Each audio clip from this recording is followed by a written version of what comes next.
ta vie va devenir radieuse. Dieu va faire un miracle. Les gens les plus incrédules vont changer. Le méchant va devenir bon. Celui qui a été ton bourreau sera changé en ton ami. Tes ennemis deviendront une source de tremplin. Et si quelqu'un n'a pas envie de changer, tu vas voir comment le bras puissant de Dieu va l'enlever. Quand vous rentrez dans la joie de Dieu, Dieu combat pour vous. Parce que ce n'est plus votre joie, vous êtes entré dans la joie de Dieu. Mais pour y entrer, il faut être fidèle dans les petites choses. La fidélité dans peu de choses, c'est l'action de grâce pour les peu de choses. La fidélité dans le peu de choses, c'est le fait de chercher à améliorer ce qui est petit. Est-ce qu'on est ensemble? Toute la vie de Jésus, c'était de rendre les gens meilleurs. Les faire aller au ciel, travailler leur vie. Jésus a pris des gens qu'on aurait pu qualifier de mauvaise vie, des pauvres, des gens bizarres. Et il a fait d'eux. Jésus nous prend là où nous sommes et il fait de nous des. Alléluia. Chacun d'entre nous ici, nous avons bénéficié de la miséricorde de Dieu. Quand tu te crois trop bien, non, c'est là que tu n'es pas. Quand tu comprends comment Dieu travaille, tu vas remarquer ta vie, toutes les faiblesses, tous les manquements. Et tu vas voir un Dieu puissant qui vient te prendre. Il faut suivre Jésus. Suivre Jésus, c'est faire ça. Suivre Jésus, c'est de ne pas avoir peur de ce qui ne va pas. Si c'est ton conjoint qui est bizarre, si c'est ta femme qui est bizarre, voilà comme une âme à gagner. Et dis-toi que Dieu t'a mis à côté de la personne pour réveiller le trésor qui est caché en la personne. Pour que ton mari ou ta femme soit laide, que tu veux. Il faut savoir que Dieu ne donne pas, comment dire, habit prêt à porter. Dieu te donne le tissu, il te donne le fil, il te donne l'aiguille. Et un paire de ciseaux. Il dit, ma fille, voici l'homme de ta vie. Mais pour ne pas que tu le jettes, au début, là, il te montre, il te focalise sur la qualité du tissu. C'est là que tu tombes amoureuse. Là. C'est pourquoi on tombe amoureux, pour être aveuglé. C'est-à-dire, le coup de foudre, là, on est amoureux, on est aveugle. En fait, tu es aveugle, parce que Dieu n'a pas envie que tu vois qui il est. Non, Dieu n'a pas envie que tu vois ce qui ne va pas. Donc, il crée un sentiment amoureux, là. Oh là là, quand je le vois, mon cœur s'arrête. Quand tu vas le vivre, tu vas dire, il m'étouffe, il va t'étouffer. Quand tu vas le vivre, au début tu l'as vu, tu dis tu es le marié, mais tu étais aveuglé.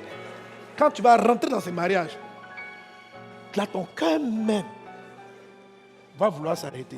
Donc Dieu aveugle, alléluia, Dieu ne te montre pas tout, il te montre ce qui va pour que tu fasses le contentement. Parce que son fils là, il veut le sauver.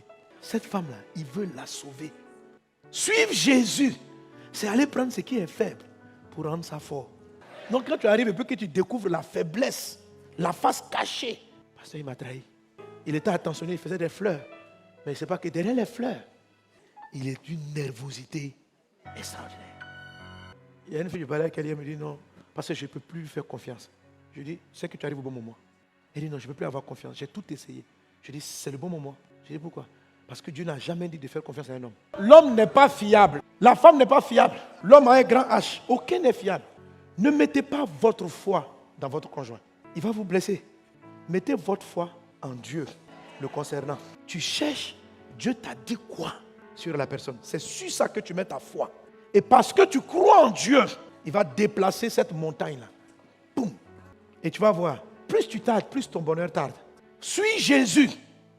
Et le bonheur et la grâce t'accompagneront. Les hommes cherchent le bonheur. Ne cherchez pas le bonheur. Dieu dit le bonheur doit t'accompagner. Le bonheur n'est pas une quête. Le bonheur et la grâce t'accompagneront tous les jours de ta vie. Mais ils t'accompagnent où? Parce que tu es en train de partir quelque part.